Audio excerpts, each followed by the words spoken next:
중간사 400년, 400년의 침묵, 구약의 마지막 선지자인 말라기부터 예수님이 오실 때까지 약 400년의 기간이 있다. 그 기간 백성들은 예루살렘 성전이 재건된 이후로 하나님께 제사를 드리고 있었지만 그들의 마음은 딴 곳에 있었다. 말라기 선지자가 외쳐 전한다. 여호와를 경외함이 어디 있느냐? 너희는 입술로 하나님을 섬기되 마음으로 하나님을 멸시하고 있다. 말라기의 마지막 말은 여호와의 크고 두려운 날에 관한 예언이었다. 그리고 400년간의 침묵, 하나님의 음성은 멈췄고 예언자도 사라졌다. BC 430년경에서 332년, 이스라엘은 여전히 바사, 페르시아의 속국이었다. 하지만 이 시기는 비교적 평화로웠다. 바사는 유대인의 신앙을 인정해 주었기 때문이다. 성전에서는 제사가 계속되었고 유다 공동체에는 율법을 중심으로 자신들의 정체성을 재건했다. 이 시기 등장한 새로운 집단이 있었다. 바로 바리새파다. 그들은 바사 땅에서 성전이 없어도 율법을 중심으로 살자며 회당을 세우고 말씀을 연구하며 하나님을 경외했다. 우리가 망한 것은 하나님의 율법을 무시했기 때문이야. 다시는 그런 실수를 반복하지 말자. 그들은 율법을 지키는 것을 생명처럼 여기며 일상의 작은 규례 하나까지 자세히 규정했다. 그 중심에는 하나님 나라의 회복은 오직 순결한 율법 준수에서 온다는 믿음이 있었다. 알렉산더 시대와 헬레니즘. 바사를 무너뜨린 사람은 바로 그 유명한 알렉산더 대왕이다. 그는 BC 330년에 예루살렘을 점령한다. 알렉산더 대왕은 마게도니아의 왕자로 20살의 왕이 되었으며 30살도 되기 전에 세상을 정복한 자였다. 아리스토텔레스에게 철학을 배운 그는 모든 민족을 하나로 만들자는 꿈을 품고 칼을 들고 동쪽 땅을 정복해 나갔다. 그는 이집트를 정복하고 바벨론을 넘어서 인도까지 진군하며 온 세상에 외쳤다. 하나의 언어, 하나의 문화, 하나의 세계, 그것이 평화다. 그의 발자취는 곧 헬레니즘 제국의 확장이 되었다. 그는 도시를 세우고 그 이름을 알렉산드리아라 붙였고 그 중 하나는 이집트에 세워져 지중해 문명의 수도가 된다. 전설에 따르면 알렉산더 대왕이 예루살렘에 도착했을 당시 전쟁 준비를 하던 중에 한 노 제사장이 흰옷을 입고 율법서를 들고 나왔다고 한다. 알렉산더는 놀랍게도 그 앞에 무릎을 꿇고 말한다. 나는 꿈에서 이 사람을 보았다. 예루살렘은 전쟁 없이 헬레니즘 제국의 일부가 된다. 이 사건 이후 유다 땅에도 헬라 문화가 조용히 그러나 강력히 스며들기 시작한다. 헬레니즘 제국, 곧 알렉산더 대왕의 번개와 같은 정복으로 인해 유대 땅에는 깊은 문화가 남겨진다. 그의 철학은 단순히 정복이 아니었다. 그는 모든 민족에게 하나의 언어, 헬라어, 하나의 문화, 하나의 세계관을 심으려 했다. 바로 헬레니즘이다. 유대 땅에 헬라어 학교가 세워지고 철학, 수사학, 체육을 가르쳤다. 체육관에서 젊은이들이 벌거벗고 운동하며 헬라 문화를 배웠다. 유대인들이 헬라식 이름을 사용하는 등 이러한 물결은 유대인들의 정체성을 무너뜨리기 시작했다. 그때 네 부류의 서로 다른 반응이 등장한다. 바리새인, 율법으로 방어하라. 우리는 율법을 지키지 못해 망했다. 헬라 문화는 유혹이다.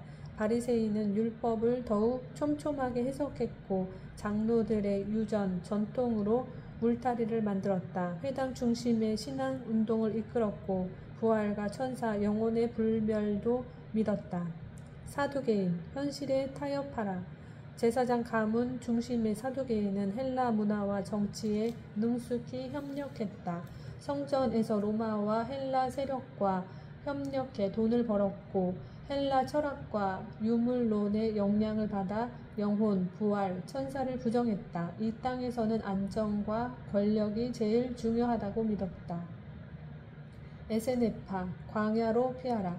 이 성전은 이미 더럽혀졌다. 우리는 거룩한 공동체로 구별되어야 한다. 그들은 쿰난 근처 광야로 나가 살았다. 혼인도 하지 않고 식사도 정결하게 했으며 하나님의 때를 기다리며 말씀을 필사했다. 그들은 종말론적이었으며 헬라 문화와 완전히 단절했다. 열심당, 칼로 나라를 되찾자. 우리의 정체성은 하나님이 주신 것이다. 칼로라도 지켜내자. 그들은 무장하고 로마와 헬라 세력을 향해 반란을 일으켰다. 정치적 메시아를 기다렸고 종종 로마 총독들을 암살했다. 알렉산더 사후 쪼개진 제국. 알렉산더 대왕이 젊은 나이에 죽고 나서 헬레니즘 제국은 그와 함께 싸웠던 장군들에 의해 분열된다. 후계자들은 프톨레마이오스 1세, 셀레우코스 1세, 카산드로스, 리시마코스다. 이 중에 유대 땅을 통치한 두 왕을 살펴보자. 첫 번째는 프톨레마이오스 1세 소테르다. 그는 알렉산더 대왕이 죽은 후 그의 시신을 가져와 이집트 알렉산드리아에 안치한 인물이다. 똑똑하고 실리적인 통치자였던 그는 이집트에 왕국을 세우고 유대 이스라엘을 관대하게 다스렸다. 이때 유대인들은 이집트로 이주했고 거기서 헬라어 성경이 번역된다. 두 번째는 셀레우코스 1세 니카토르다. 바벨론과 시리아 동방 지역을 장악한 장군이다. 그의 후손들 특히 안티오코스 4세 에피파네스는 유대인을 심하게 박해하고 성전을 더럽힌 인물로 유명하다. 이스라엘 유대 땅은 처음엔 프톨레마이오스 왕조가 나중엔 셀레우코스 왕조가 다스렸다. 이스라엘은 프톨레마이오스 왕조에서 셀레우코스 왕조로 넘어오며 극심한 탄압과 저항을 겪는다. 지배 초기 헬레니즘 문화가 많이 들어왔고 갈수록 종교적 탄압이 심해졌다. 결국 마카비 혁명이 일어났고 수전절이 하누카가 탄생하게 된다. 마카비 혁명과 수전절. 헬라 문화의 정점은 셀레우코스 왕조의 왕 안티오코스 4세 에피파네스에게서 나타났다. 그는 헬레니즘을 강제로 유대인들에게 주입했다. 성전은 제우스의 신전으로 바뀌고 율법은 금지되었다. 돼지가 성전 제단 위에 올라가고 율법서가 불에 태워졌다. 이때 유대 땅 곳곳에서 저항이 터졌다. BC 167년 당시 유대 땅 안티오코스 4세 에피파네스는 미쳐 있었다. 스스로를 신의 현현이라 부르며 유대인에게 외친다. 하나의 신만을 믿을 수 없다. 제우스를 섬겨라. 안식일은 폐지다. 돼지 피로 너희 성전을 정결하게 하겠다. 유대인들은 분열되었고 아예 이방 제사에 참여하며 지배 세력의 권력을 얻으려 했다. 당시 예루살렘 북서쪽에 모디인이라는 조용한 시골 마을에 살던 마타티아스는 은퇴한 제사장이었다. 산속에서 5 아들과 함께 율법을 지키며 소박하게 살고 있었다. 어느 날 모디인의 셀레우코스 군대와 헬라 관리가 도착했다. 왕의 칙령이다. 모든 사람은 제단 앞에서 돼지를 제물로 바쳐라. 마을 사람들은 술렁거렸고 마타티아스의 집 앞에도 제단이 설치되었다. 관리자가 외쳤다. 마타티아스, 당신은 존경받은 제사장이오. 첫 번째로 제물을 바쳐 백성에게 본을 보여주시오. 그러면 왕께서 많은 상을 내릴 것이오. 마타티아스는 조용히 대답했다. 비록 온 나라가 왕의 명령을 따라 제우스를 섬긴다 해도 나와 내 아들들은 조상의 법을 어기지 않겠다. 그 순간 제물을 바치기 위해 있던 한 유대인이 두려움에 떨며 앞으로 나가 돼지의 피를 제단에 부었다. 순식간에 공기가 얼어붙는다. 마타티아스의 눈에 불꽃이 일어난다. 거룩한 분노가 인 그는 한마디의 말도 없이 허리춤에서 칼을 뽑았다. 그는 먼저 하나님을 배신한 유대인을 찔러 죽였고 그 다음 헬라 군인을 향해 돌진했다. 피가 튀고 군인들이 비명을 지르며 혼란에 빠졌다. 마을 사람들은 눈을 부릅뜨고 숨을 죽였다. 그리고 마타티아스는 외쳤다. 율법을 지키려는 자는 나를 따르라. 하나님의 언약을 위하여 산으로 함께 가자. 그날 마타티아스는 5 아들과 함께 산속으로 들어갔다. 그리고 게릴라 혁명군의 아버지가 되었다. 마타티아스 제사장의 셋째 아들 유다 마카비는 망치라는 별명을 가진 조용한 전사였다. 그는 한 손엔 율법을 다른 한 손엔 칼을 들었다. 그의 군대는 시작부터 작았다. 처음엔 몇십 명이었다. 그러나 말씀을 사모하는 자들, 하나님의 이름을 위해 싸우고자 하는 자들이 날마다 하나둘 산으로 올라왔다. 그들은 말없이 훈련했다. 기름 없는 등잔불 아래 말씀을 외우고 칼을 갈았다. 하나님의 성전은 짓밟혔지만 그들의 심장은 꺼지지 않았다. 헬라 장군 게오르게아스가 이 짐승 같은 유대인들을 박멸하라 하며 5만 명의 병사와 코끼리 부대를 이끌고 나왔다. 유다의 병력은 6천, 게다가 무기도 변변치 않았다. 누군가 말했다.